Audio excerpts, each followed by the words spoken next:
Hello बच्चों, हमारा question है figure shows qualitatively the relation between the stress and strain as the deformation gradually increases.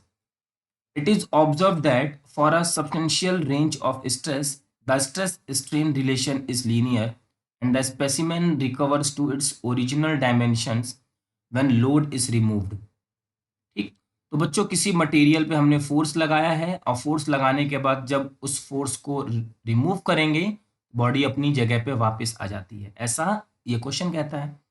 During unloading beyond C. बच्चों, इसके बाद load को हटा दिया गया. अनलोडिंग बियॉन्ड सी से सी, बियॉन्ड बी कह रहा है.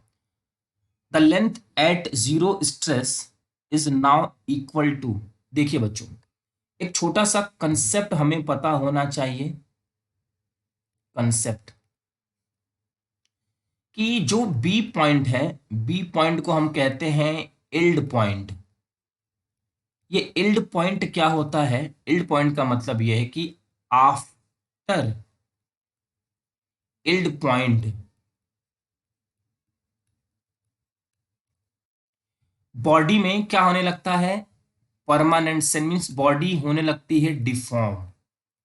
बॉडी डिफॉर्म होने का मतलब बच्चों कि after removing after removing deforming force, है ना, फोर्स, बॉडी डज नॉट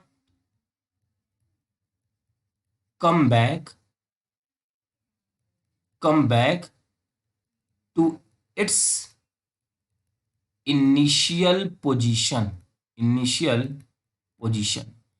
अब आप ये सोच सकते हैं कि जैसे मान लीजिए ओ है, ओ से लेकर ए तक बच्चों लीनियर रिलेशन है.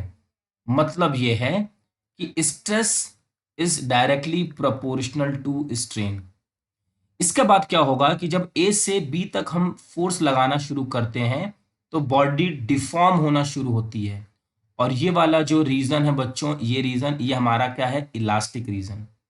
और बी के बाद अगर हमने फोर्स लगाया, मान लीजिए हमने सी तक पहुंचाया, तो हमारा हल्का सा फोर्स ज्यादा स्ट्रेन क्रिएट कर देता है और हमारी जो ऑब्जेक्ट की एक्चुअल लेंथ होती है वो इंक्रीज हो जाती है प्रीवियस से.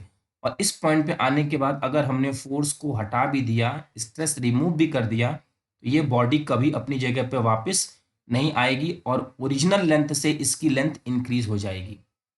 तो हमारा आंसर है less than original length no, greater than original length yes. तो बहुत इजी क्वेश्चन था बच्चों. आई होप कि आपको ये क्वेश्चन अच्छे से समझ में आ गया होगा. Thank you.